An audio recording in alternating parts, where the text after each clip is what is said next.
கோபம் கொண்ட உமரின் சகோதரி, உமது மார்க்கமல்லாத வேறொன்றில் உண்மை இருந்தாலுமா அதை ஏற்றுக்கொள்ளக்கூடாது? அல்லாஹ்வை தவிர வணக்கத்திற்குரிய இறைவன் வேறு யாரும் இல்லை. முஹம்மது ஸல்லல்லாஹு அலைஹி வஸல்லம் அவர்கள் அல்லாஹ்வின் தூதர் என்று நான் சாட்சி கூறுகிறேன் என்று உரக்க கூறினார். தனது கோபம் பலனற்று போனதைக் கண்டு உமர் நிராசை அடைந்தார். தனது சகோதரிக்கு ஏற்பட்ட இரத்த காயத்தை பார்த்து அவருக்கு கை சேதமும் வெட்கமும் ஏற்பட்டது. உங்களிடமுள்ள இப்புத்தகத்தை எனக்கு கொடுங்கள், நான் அதை படிக்க வேண்டும் என்று அவர் கூறினார். அதற்கு அவரது சகோதரி, நீ அசுத்தமானவர், நீர் எழுந்து குளித்து வாரும் என்று கூறி அதை தர மறுத்து விட்டார். பிறகு குளித்து வந்தவுடன் திருமறையை கையில் ஏந்தி பிஸ்மில்லாஹிர் ரஹ்மானிர் ரஹீம், அளவற்ற அருளாளனும் நிகரற்ற அன்புடையோனுமாகிய அல்லாஹ்வின் பெயரால் என்று ஓதியவுடன், ஆஹா என்ன தூய்மையான பெயர்கள் என்று கூறி தொடர்ந்து தாஹா என்று தொடங்கி 14வது வசனம் வரை ஓதி முடித்துவிட்டு, இது எவ்வளவு அழகான சொற்கள், எவ்வளவு இனிமையான வசனங்கள், எனக்கு முஹம்மதை காட்டுங்கள் என்று கேட்டுக்கொண்டார். உமரின் பேச்சை கேட்ட கப்பாப் அலி வெளியேறி வந்து, உமரே, நற்செய்தி பெற்றுக்கொள்ளுங்கள். வியாழன் இரவு, அல்லாஹ்வே, உமர் அல்லது அபூஜஹல் மூலமாக இஸ்லாமுக்கு உயர்வை கொடு என்று நபி ஸல்லல்லாஹு அலைஹி வஸல்லம் அவர்கள் பிரார்த்தனை செய்திருந்தார்கள். நபி ஸல்லல்லாஹு அலைஹி வஸல்லம் அவர்கள் செய்த பிரார்த்தனை உங்கள் விஷயத்தில் ஏற்றுக்கொள்ளப்பட்டது என்று நான் உண்மையில் நம்புகிறேன் என்றுரைத்தார். நபி ஸல்லல்லாஹு அலைஹி வஸல்லம் அவர்கள் சஃபா மலையில் உள்ள இல்லத்தில் இருந்தார்கள். உமர் தனது வாளை அணிந்து கொண்டு நபி ஸல்லல்லாஹு அலைஹி வஸல்லம் அவர்களின் வீட்டை நோக்கி வந்தார். உமர் கதவை தட்டிய போது ஒருவர் கதவின் இடுக்கின் வழியாக உமரை வாளணிந்த நிலையில் பார்த்து நபி ஸல்லல்லாஹு அலைஹி வஸல்லம் அவர்களுக்கு அச்செய்தியை கூறினார். அங்கிருந்தவர்கள் எல்லாம் ஒன்று கூடிவிட்டார்கள். மக்கள் உமர் வந்திருக்கிறார் என்று கூறினார்கள். ஓ உமரா வந்திருக்கிறார், அவருக்கு கதவை திறந்து விடுங்கள். அவர் நன்மையை நாடி வந்திருந்தால் அந்த நன்மையை நாம் அவருக்கு கொடுப்போம். அவர் தீமையை நாடி வந்திருந்தால் அவரது வாளாலேயே அவரை நாம் கொலை செய்து விடுவோம் என்று ஹம்ஸா ரலியல்லாஹு அன்ஹு கூறினார்கள். அப்போது நபி ஸல்லல்லாஹு அலைஹி வஸல்லம் அவர்கள் வீட்டின் உள்பகுதியில் வஹி இறைச்செய்தி வந்த நிலையில் இருந்தார்கள். சிறிது நேரத்திற்கு பிறகு உமரை சந்தித்த நபி ஸல்லல்லாஹு அலைஹி வஸல்லம் அவர்கள் உமரின் சட்டையையும் வாளையும் பிடித்து அவரை குலுக்கி, உமரே, நீ வழிகேட்டிலிருந்து விலக மாட்டாயா? வலிதுக்கு ஏற்பட்டதை போன்ற கேவலத்தையும் தண்டனையையும் அல்லாஹ் உனக்கு இறக்க வேண்டுமா? அல்லாஹ்வே, இதோ உமர் இப்னு ஹத்தாப் வந்திருக்கிறார். அல்லாஹ்வே, உமரால் இஸ்லாமிற்கு உயர்வை கொடு என்று கூறினார்கள். உமர் அலி அஷ்ஹது அன் லா இலாஹ இல்லல்லா வ அன்னக ரசூலுல்லாஹ் என்று கூறி இஸ்லாமை தழுவினார்கள். வணக்கத்திற்குரியவன் அல்லாஹ்வை தவிர வேறு யாரும் இல்லை, அல்லாஹ்வின் தூதர் நீங்கள் என்று சாட்சி கூறுகிறேன் என்பதே இதன் பொருளாகும். இதனை பார்த்த வீட்டில் உள்ளவர்கள் தக்பீர், அல்லாஹு அக்பர், அல்லாஹ் மிக பெரியவன் என்று முழங்கினர். அந்த சப்தத்தை பள்ளியில் உள்ளவர்களும் கேட்டார்கள். யாராலும் எதிர்கொள்ள முடியாத அளவுக்கு உமர் அலி வலிமை மிக்கவராக இருந்தார். அவர் இஸ்லாமை ஏற்றுக்கொண்டது இணை வைப்பவர்களுக்கிடையில் பெரும் சலசலப்பை ஏற்படுத்தியதுடன் இனி தங்களுக்கு இழிவும் பலவீனமும் தான் என்பதை அவர்களுக்கு உணர வைத்தது. உமர் அலி இஸ்லாமை தழுவியது முஸ்லிம்களுக்கு கண்ணியத்தையும் சிறப்பையும் மகிழ்ச்சியையும் ஏற்படுத்தியது. உமர் அலி அவர்கள் கூறினார்கள், நான் இஸ்லாமை தழுவிய போது மக்காவாசிகளில் நபி ஸல்லல்லாஹு அலைஹி வஸல்லம் அவர்களுக்கு மிக கடுமையான எதிரி யார் என்று யோசித்தேன். அபூ ஜஹல் தான் அந்த எதிரி என்று கூறிக்கொண்டு நான் அவனிடம் வந்து அவனது வீட்டுக் கதவை தட்டினேன். என்னை பார்த்த அவன், வருக வருக, நீங்கள் வந்ததற்குரிய காரணம் என்ன என்று வினவினான். நான் அல்லாஹ்வையும் அவனது தூதர் முஹம்மது ஸல்லல்லாஹு அலைஹி வஸல்லம் அவர்களையும் நம்பிக்கை கொண்டேன். அவர் கொண்டு வந்த மார்க்கத்தை உண்மை என்று நம்புகிறேன். அதற்கவன், அல்லாஹ் உன்னை கேவலப்படுத்துவானாக, நீ கொண்டு வந்ததையும் கேவலப்படுத்துவானாக என்று கூறி என் முகத்தில் கதவை அறைந்து சாத்திவிட்டான். உமர் ரலியல்லாஹு அன்ஹு அவர்கள் கூறுகிறார்கள், அக்காலத்தில் ஒருவர் முஸ்லிமாகிவிட்டார் என்று தெரிய வந்தால் அனைவரும் அவரை பிடித்து அடிப்பார்கள், சண்டை செய்வார்கள். நானும் முஸ்லிமாகி என் தாய்மாமா ஆசிப்னு ஹாஷிமிடம் வந்து அதை கூறியவுடன் அவர் என்னை ஒன்றும் செய்யாமல் வீட்டுக்குள் நுழைந்து கொண்டார்.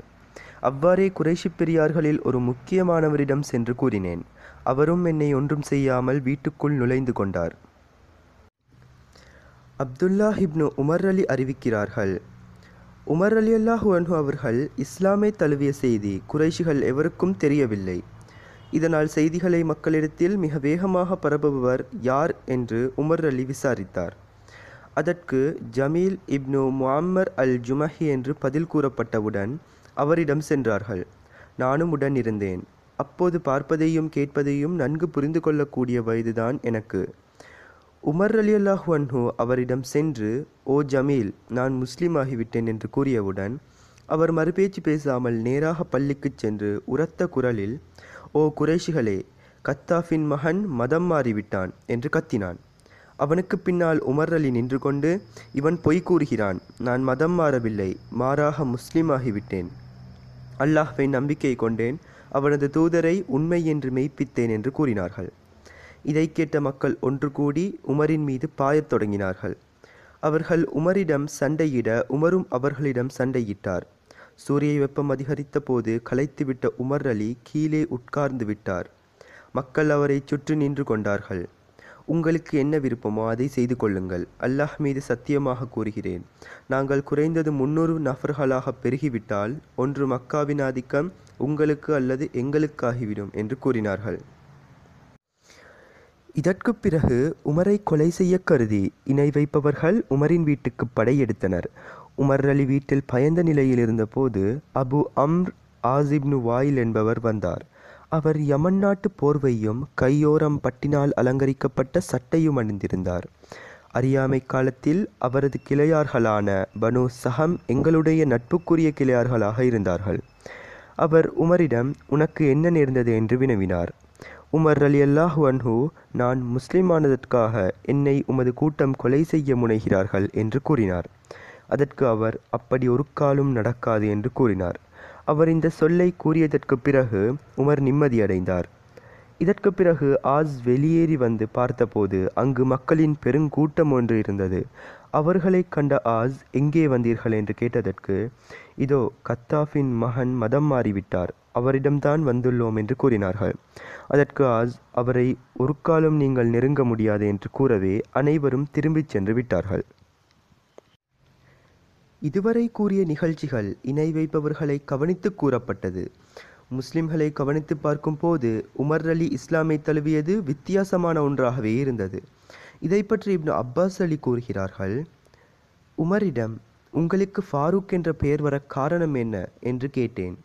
அதற்கு அவர், எனக்கு 3 நாட்களுக்கு முன்னதாக ஹம்சார் அலி முஸ்லிமானார், பிறகு நான் முஸ்லிமானேன் என்று தான் முஸ்லிமான சம்பவத்தை கூறினார்கள்.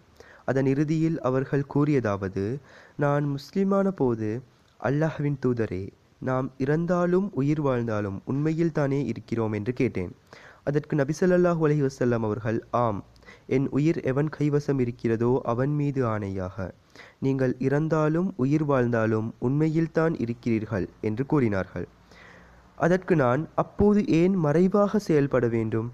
உங்களை சத்திய மார்க்கத்தை கொண்டு அனுப்பிய இறைவனின் மீது ஆணையாக, நாம் வெளிப்படையாக சத்தியத்தை கூறியே ஆக வேண்டும் என்று கூறி முஸ்லிம்களை 2 அணிகளாக ஆக்கி, ஓர் அணியில் நானும் மற்றொரு அணியில் ஹம்சாவும் இருந்து கொண்டு நபி ஸல்லல்லாஹு அலைஹி வஸல்லம் அவர்களை 2 அணிகளுக்கு நடுவில் ஆக்கி கொண்டோம். திருகையிலிருந்து மாவுத்தூள்கள் பறப்பது போன்று எங்கள் அணிகளிலிருந்து புழுதிகள் பறந்தன. நாங்கள் பள்ளிக்குள் நுழைந்தவுடன் என்னையும் ஹம்சாவையும் பார்த்த குறைஷிகளுக்கு இதுவரை ஏற்பட்டிராத கை சேதமும் துக்கமும் ஏற்பட்டது. அன்றுதான் நபி ஸல்லல்லாஹு அலைஹி வஸல்லம் அவர்கள் எனக்கு ஃபாரூக் என பெயரிட்டார்கள். அல் ஃபாரூக் என்றால் சத்தியத்திற்கும் அசத்தியத்திற்கும் இடையில், உண்மைக்கும் பொய்க்கும் இடையில் வித்தியாசத்தை ஏற்படுத்துபவர் என்று பொருள்.